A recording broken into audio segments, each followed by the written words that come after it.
acsportstips.com with our week 3 recap, and what a week it was. Another weekend of upsets, and college football is the best. We're going to break it down for you. Just a couple of notes. We do put our predictions for every game that we give an analysis on Thursday morning. We give a written breakdown and prediction for Thursday night's game and Friday night's game under our website, www.acsportstips.com. We give a Thursday morning podcast with our weekend predictions. That is also up on our website first thing in the morning on Thursday under the NCAA pick section. We give the Thursday night commentary. Friday night's commentary is up on our website Friday morning, but the weekend picks, the predictions for our games that we give and break down, are up on our website Thursday morning under the NCAA pick section, and we follow it up with a podcast on YouTube. So follow us. I got a lot of questions. Why don't I put predictions of the games that we give? We do. We give predictions of the games that we break down, but we give you the news and information and what's important to the matchup football-wise. We're football people, and we look at the matchups in a different way, and that's why we give it to you every day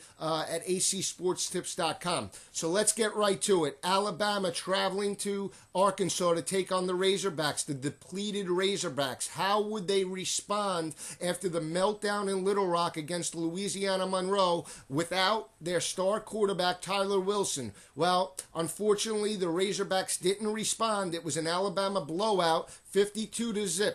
And we said it before, it's unfortunate, but John L. Smith is the key ingredient for this collapse in Little Rock.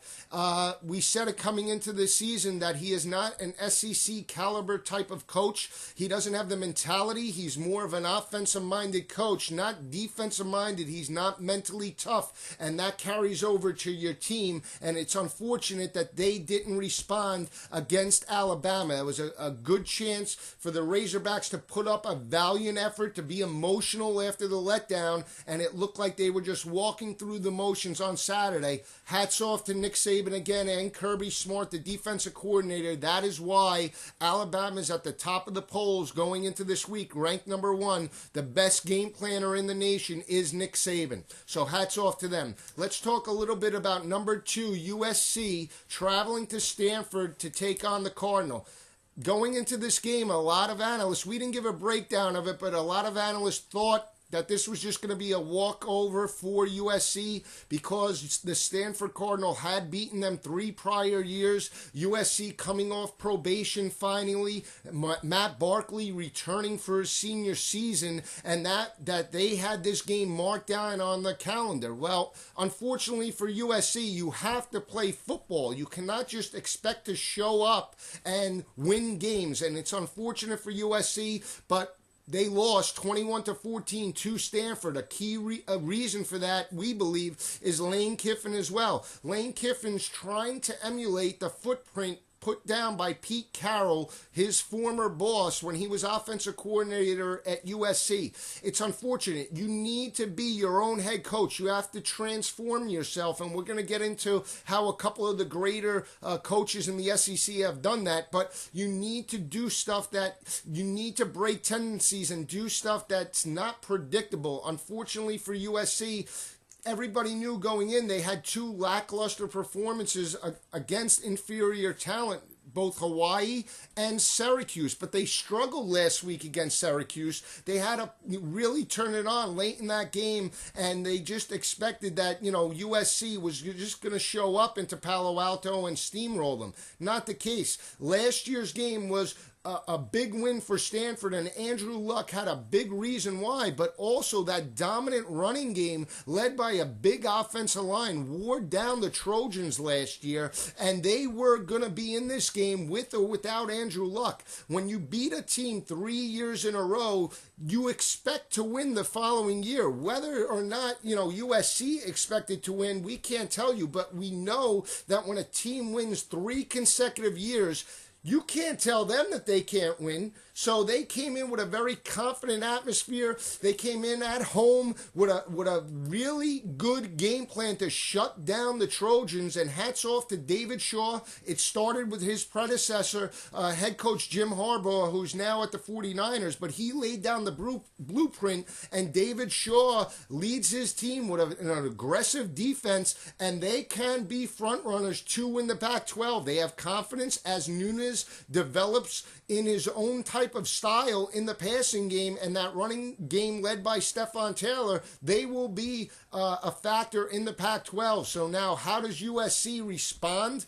Well, that could have been their season now. They expected to come back and win the national title, and Lane Kiffin has a motivating job on his hands. How does he motivate his team going forward? Now the national title seems out of reach. Do his players just, pack it in and expect for the NFL draft now? We have to see. And, Lane Kiffin in the NFL didn't prove to be a very good motivator. And, at Tennessee, he bolted. Now he's back where he was a good offensive coordinator, not a great offensive coordinator. He was a very good offensive coordinator, and he shared the duties with Washington head coach Steve Sarkisian. So I think Lane Kiffin gets a lot more credit than what he's due. He's a good offensive mind, but in terms of a great head coach, I don't see it. So that's why USC will, in our minds, will struggle the rest of the season. It's going to be a tough job to get that team motivated, especially since the letdown in Stanford, especially when you're expecting a national championship and you lose a game like that on the road. That's a tough job going forward. We talked about transforming yourself, and we're going to talk right now about why the SEC is the best conference, hands down. It all starts with defense. You look at the top 4 teams in our mind, and they've separated themselves from the rest of the pack. Obviously, Alabama and Nick Saban, LSU sitting at number 2 with Les Miles, Georgia with Mark Richt, and South Carolina with the old ball coach Steve Spurrier. Let's talk about a couple of these coaches right now. Nick Saban transformed himself. He was the head coach at Toledo. He went to Michigan State, and he struggled at Michigan State. He had a lot of top 10 talent with that team. Bill Burke, Cedric Irvin, Plaxico Burress, Gary Scott. Back in 1997 and 1998, he had a top 10 talent, but his teams were known for dropping big leads and losing, and he was a mediocre coach at Michigan State. It wasn't until he came to LSU that he built his footprint in the SEC.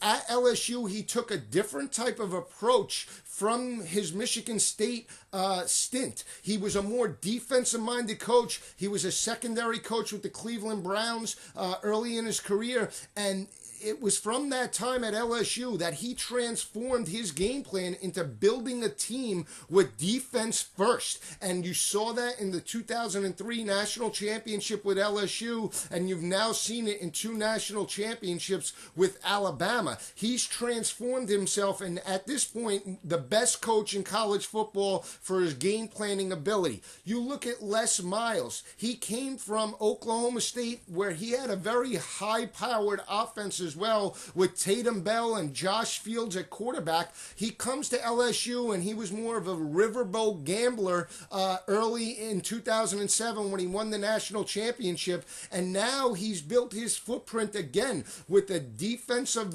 mind led by John Chavis, who was the defensive coordinator for years under Philip Fulmer at Tennessee, and led by a dominant offensive line. He looks to run the football and wear down teams and then play off of his stingy defense. LSU and Alabama are built the same way. They have very strong offense and defensive lines and great defensive coordinators in Kirby Smart, who was a former Georgia Bulldog safety, and John Chavis, one of the best in the game. We're going to even look at Georgia. Georgia and Mark Richt. Georgia known for their pass-happy offense and their running game, and they were known for offense. You look at what Mark Richt has built this year. They're sitting at, coming into this weekend at number 7 with Todd Grantham as his defensive coordinator and led by Jarvis Jones, and that secondary now They have built their team on defense, and Mark Richt now over the last few years has transformed himself defensively, and that's why he'll be a contender this year as well. Let's look at Steve Spurrier with South Carolina. Steve Spurrier at Florida was a pass-first type of coach. He realized early in his stint at South Carolina that he couldn't win in that type of style at South Carolina. So he took a defensive type of approach. He had Tyrone Nix, which was for years the defensive coordinator at Southern Miss, and he helped him mold that defense. And now he has a new coordinator right now, Ward, who's leading that defense by his defensive end, Clowney, and they have a defensive-minded approach as well. Big defensive linemen that stuff the line of scrimmage, and a ball-hawking defense with a running game behind Lattimore, and that is why Georgia, South Carolina, and then the two at the top, Alabama and LSU, are above the rest and above the country. The coaches have transformed themselves, and that's why when you look at last night's games, some coaches just don't do it. You cannot be predictable in big games. You need to break tendencies. You need to do something that the other team is not game planning for, and hats off to Brian Kelly and Notre Dame for their game plan going into Michigan State. They moved the pocket. They allowed the Michigan State defense to over pursue, and they caught Michigan State on counter trays with the running game, and that opened up the passing game, which also they jumped out early, which forced Michigan State out of their game plan. Michigan State coming into this game did not want to rely on Andrew Maxwell. They wanted to rely on their big offensive line and Le'Veon Bell to ground out yards against Notre Dame. However, when you fall behind 14-0, you cannot do that. You fell behind, and that forced Michigan State out of its comfort zone. So hats off to Brian Kelly for their effort, and they deserve to be 3-0 for the game plan going into Michigan State.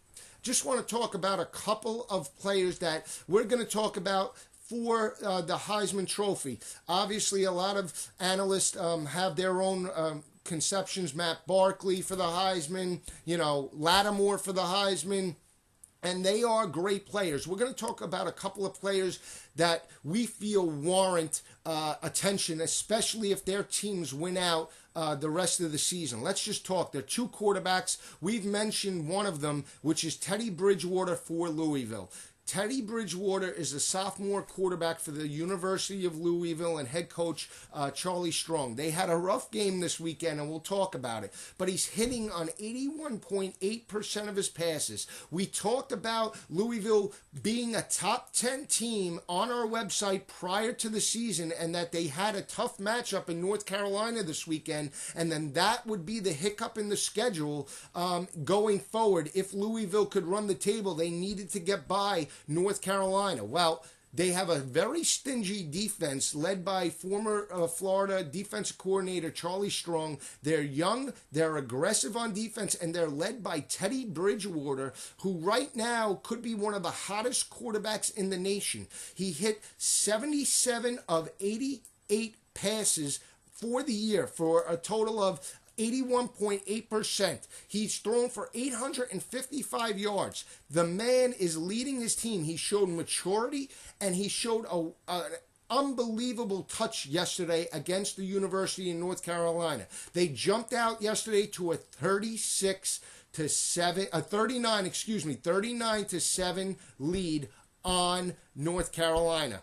Well, Sean Watson, the offensive coordinator, and head coach Charlie Strong got a little vanilla. They took some chances that they weren't supposed to, and before you can blink, the game was 39-34, with North Carolina having an opportunity to take the lead with about 2 minutes left. The Cardinals buckled down and stopped North Carolina on a 4th and goal, and they won the game 39-34. A lot closer than what that game should have been, but the reason why Louisville won was due to Teddy Bridgewater, and I think that if Louisville wins out the rest of the year, you have to consider Teddy Bridgewater for the Heisman Trophy. Another quarterback that's not getting any attention is Georgia's Aaron Murray. You remember we said last week on the road against Missouri he would be the key difference in the Bulldogs' victory, and he showed up. He got off to a shaky start, but he's thrown for 8 touchdowns and only two picks. He's matured. He showed that he has become a leader of that Bulldogs offense. They play in the SEC. They're going to have some tough games a little bit later in the year. But if Georgia can win out the rest of the year and, be the surprise team this year, outside of Alabama and LSU to make it to the national championship, I think that Aaron Murray has to be a key person in the Heisman Trophy talk. So Aaron Murray hitting on 63.8% of his passes. He's an elite quarterback. He will be a pro following in the steps of Matthew Stafford. So keep an eye out for both Teddy Bridgewater and Aaron Murray for the rest of the year. Just again, check out our website, www.acsportstips.com. We'll have all podcasts this week's of the weekend's best matchups. We're going to start it and kick it off tomorrow, and then our predictions will be up on our website Thursday morning, under the NCAA pick section. So just stay with us all season long. College football is the best, and we'll have it for you at www.acsportstips.com.